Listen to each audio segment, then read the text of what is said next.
National Catholic Register. This is Register Radio, bringing light and clarity to the news and topics that affect your life. For 20 years now, the National Catholic Register has put a spotlight on faithful Catholic colleges and universities.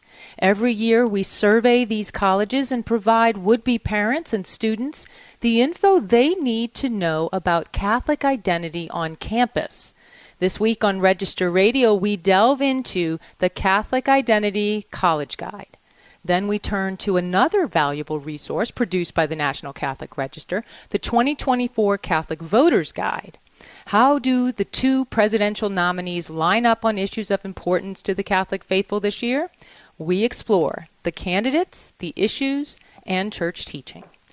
I'm Jeanette DeMello, Executive Director of the National Catholic Register and Catholic News Agency. I'm your host here on Register Radio, and today I'm joined by a few National Catholic Register editors, the Editor-in-Chief, Shannon Mullen, Tom Weiner, the longtime managing editor who keeps our print edition going issue after issue, and Amy Smith, who is another longtime editor who copy edits everything but focuses much of her attention on our wonderful Register features. So we're celebrating this 20th anniversary. The Catholic Identity College Guide is now 20 years old, and for this guide, what we typically do is survey Catholic colleges on how well they aim to pass on the faith through the education, but also on the college campus, the culture of the campus.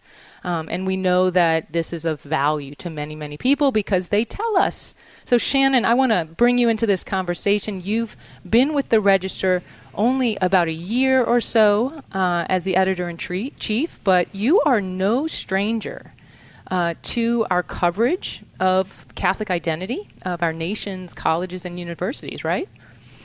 That's right. I have the Register really to thank. I've had one daughter graduate from Belmont Abbey. I have two daughters there now, and it was really through the Register that Belmont Abbey got put on my radar. The Register's coverage, it's going back a few years now, about the Health and Human Services contraception mandate, and Belmont Abbey was one of the first to stand up to that.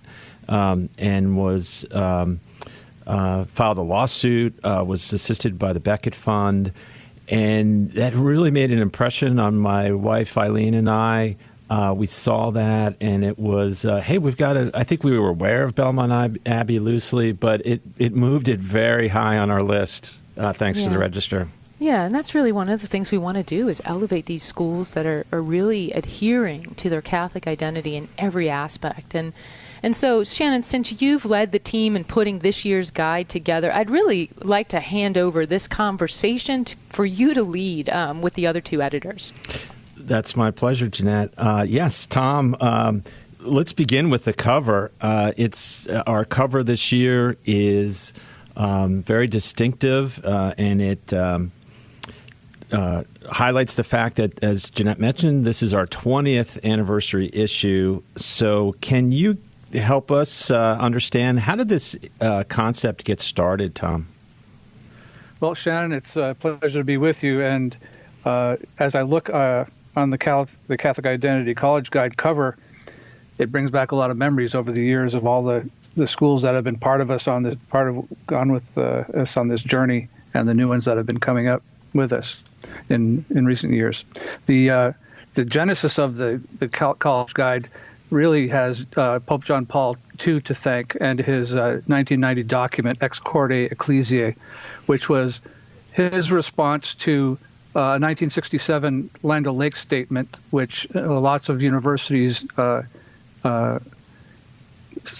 distanced themselves from the Catholic Church, the institutional church. And Pope John Paul wanted to see Catholic colleges and universities become closer with the local bishops.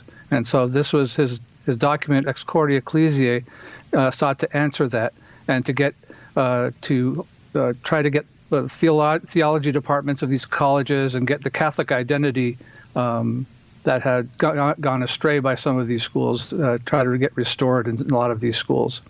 And so we painstakingly sent out questionnaires to many, many universities. There are 233 Catholic universities and colleges according to the U.S. Conference of Catholic Bishops. And so the first year, 2004, we had 16 respondents.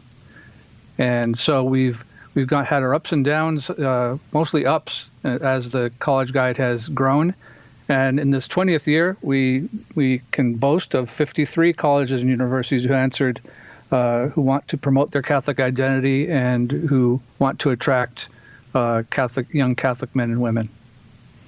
Yeah, that's so encouraging to hear that. And so on our cover, you see all those covers over the years of the Register's Guide, and it's so great that this year we have a record number of respondents. So let's talk about some of the new additions this year. There's some new colleges joining the ranks. Mm-hmm. Well, one I can say that we've had a story on it on ncregister.com has been Rosary College, which is a 2-year liberal arts college with an emphasis on traditional values and faith. So they have just begun their inaugural semester with an enrollment of 20 students. And familiar face to Register readers and Register readers both in print and online is Joseph Pierce, who he's a Tolkien scholar, and he teaches a humanities intro class at Rosary College, which is based in South Carolina. We do have a couple other schools that have started in the last couple of years that are emphasizing the trade school, St. Joseph the Worker in Steubenville, Ohio, and San Damiano College for Trades in Springfield, Illinois, and Santiago Trade School in Orange County, California, just to name three, emphasizing a classical curriculum with learning the trades, which is important in our society today. Yeah, that's fantastic. Just to describe maybe for our listeners a little bit what the guide consists of, and we'll get to Amy on that, is there's a breakdown according to a number of different criteria that we use, and we'll get into that. And so there's basically little bios on each college describing the number of majors and other features about the college, financial aid, that sort of thing. And so, Amy, let's turn to you. What are some of the more? There's a lot of college guides out there. I went through a lot myself with my children. What's some of the more unique aspects of the Register's Guide? Sure. It's great to be with you and talking about our mainstay guide that really does help Catholic families and students pick the right school for them. I think one of the things that makes our guide unique, as you said, we list statistics like number of students, so students get an idea if they want to be on a larger campus or a smaller campus, as well as things like tuition. But I think what sets our guide apart is focusing on the criteria such as majors and disciplines. So we break out what schools focus on grade book or STEM, which is obviously math, engineering, science related. So that's really interesting. So a lot of our mainstay schools, such as Thomas Aquinas College comes to mind, they have a great book criteria, but that also translates really well into tech careers, as one of our reporters found. So we give that practical information so a student can figure out where to go if they're interested in engineering. Actually, Ave Maria University, that has been with us since the beginning, along with schools like TAC and Belmont Abbey. Ave Maria now has an engineering major, but one of our mainstay schools is the University of Mary. They have a lot of STEM focus as well, including with the St. Gianna School of Health Sciences. So that's really important. But we also give practical information, such as what to ask on a college tour. You can discern with some of these important questions, as well as career guidance and even practical tips for living well in your dorm. So we got all of that in the guide with good writing and reporting from our summer interns and correspondents. Fantastic. Tom, Catholic identity, how do we measure that? And, what are the kinds of questions we ask of these schools? Well, we ask if their theology department takes an oath of fidelity to the Catholic Church that they will not teach anything that's contrary to the teachings of the faith, and that they uphold the faith and morals that the Catholic Church teaches on campus, as to not dispensing with contraceptives or providing abortion services in that respect. Yeah, I mean, sadly, a lot of our Catholic colleges do that. So, it's important that we ask these questions. And really, more fundamentally, I mean, this really responds to the problem that parents were paying a lot of money for a Catholic education and thinking they were going to get a Catholic, a solid Catholic education, and yet their children were coming back really losing the faith while they were at school because of a lot of the trends on many Catholic campuses. So these criteria are really basic, but they're also really difference makers as far as what sets these schools apart from other Catholic institutions. That's exactly right. And I'll jump in here because we're just at the tail end of the show, and we're going to go to the next segment. But one of the stories you guys covered, it wasn't in the college guide, but it was an important one, was about Notre Dame University and the president making an oath of faith, right? And these are, canon law requires that the president and theology teachers make an oath of fidelity, and then also the mandatum, which is I agree to teach the Catholic faith. And that's not always required to be public, and this year's news was that it's not public for the Notre Dame new president. But this is something we covered as a news story. But you guys, time and time again, are covering this through this college guide. And just being able to see that information is super important. And I know it guides so many people, as we were saying before. We hear from people, and we're so grateful for the feedback that our listeners provide us. So I applaud you guys for 20 years. Congratulations. Happy anniversary. And I look forward to all the rest of the coverage that you guys are leading our team on in terms of covering the colleges. Thank you. Thank you, Jeanette.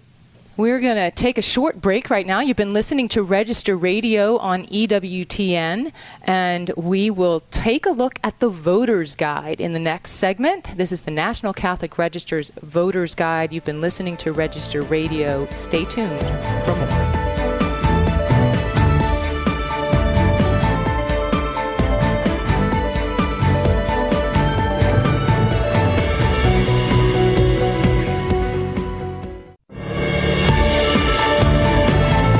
Let's return to Register Radio on EWTN. Welcome back. I'm Jeanette DeMello, Executive Director of the National Catholic Register and Catholic News Agency. I'm joined by Matthew Bunson, my co-host here on Register Radio. He is EWTN News' Vice President and Editorial Director. And we were just talking about the Catholic Identity Guide. That's a college guide. And that was the September 22nd issue of the Register. And now we're looking ahead to the October 6th issue of the Register, and it has a special guide in it. It's the Voter's Guide. So we're considering how to vote on November 5th for the presidential election, and the Register every presidential election year takes a look at how the candidates square on key Catholic issues, and that's what our voter guide is. So it'll be October 6th print edition, but you can find it online now. I am welcoming back Shannon Mullen. Senior editor Jonathan Liedl is with us, and we also have the head of EWTN's theology department, Colin Donovan, joining us today. So welcome to all of you to take a look at a Catholic perspective on how to vote this year. Great to be with you. Great to be with you. Certainly. All right. Well, Colin, I think we're going to start with you because I think the first thing we should talk about is why vote? Why is voting a Catholic thing anyway? Well, it is in the context of modern societies. You go back to the early church, and Christians were sort of on the outs politically, and we didn't get too involved in it. We prayed for the emperor's Tertullian notes, and we look at ourselves as citizens more of heaven than this earthly realm. But nonetheless, in democracies, we think of our own country where our Constitution says, "We, the people of the United States." we have an obligation to contribute to the good of the whole society. We are not individual human beings, so much as members of families. Families are members of cities and counties and states and the national country. So it's part of our gratitude for our existence, as St. Thomas would say, part of patriotism, to take an active role in our societies, to contribute to the good of societies. And among those things we can do to do that is to choose our leaders who will either contribute to the good of the country or produce chaos and even evil in a country. So very good reason to vote. Very good reason to vote. Exactly. It's our presence matters, and so our Catholic presence in the public square really does matter. Shannon, just like we talked about the college guide, this is a visual. I mean, this is something you can pull out of the paper and open it up and look at it and mull over it, sit in your armchair and really get into it. Give us a visual of what this guide looks like. This year's guide, Jeanette, is 6 pages, and it's a challenge every year. I mean, the length varies, but it's a challenge every year to cram a lot of useful, solid information into those pages.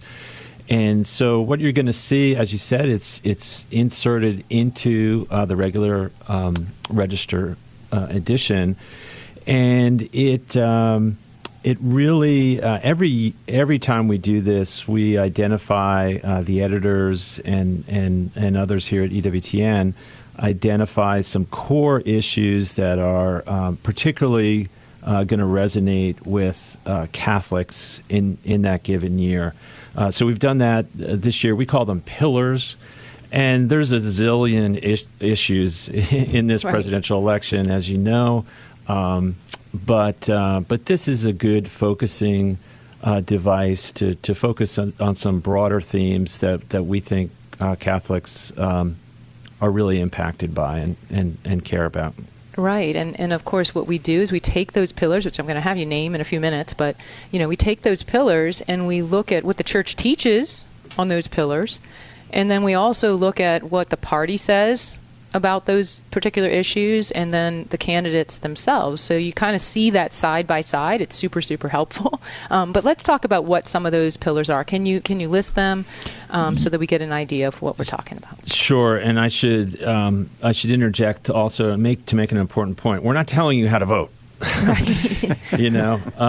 We're helping, as we say in the guide, obviously it's important to know where the candidates stand on key issues, but it's also important for us as Catholics to have well-formed consciences and to be aware of the guidance and the teaching that the Church provides. The Church doesn't tell you who to vote for either, so it just gives you a lens to look at these issues, which this year the 7 pillars are the economy, abortion and life issues, immigration, family life, care for creation, care for the elderly, and foreign policy. Good. Very good. And I know we're going to bring Jonathan in right now because I know he did some of the research for 2 of these. One, I think, was care for creation, right, Jonathan? And then family life. So give us a sense of what you pulled out in those 2 areas. I mean, vast areas. But what can we look to this guide to tell us about those areas? Yeah, absolutely, Jeanette. So starting with family life, we know the Church teaches in the Catechism that the family is the original cell of social life. So the union between a man and a woman, the family they establish, it's not an accident.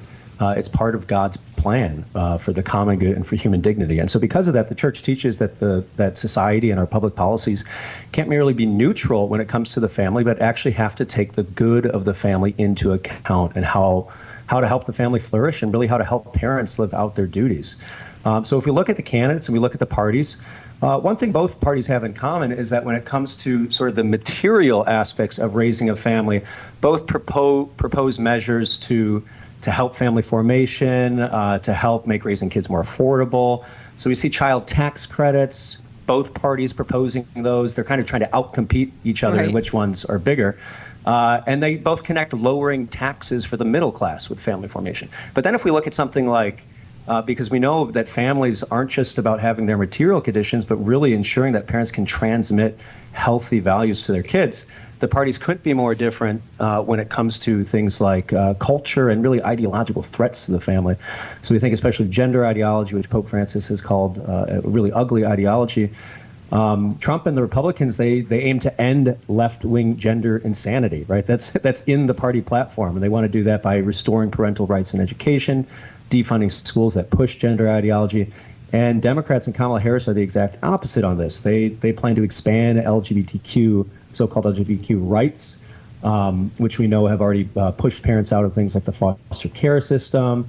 And we know that they have counteracted states' attempts to restrict harmful gender interventions for minors.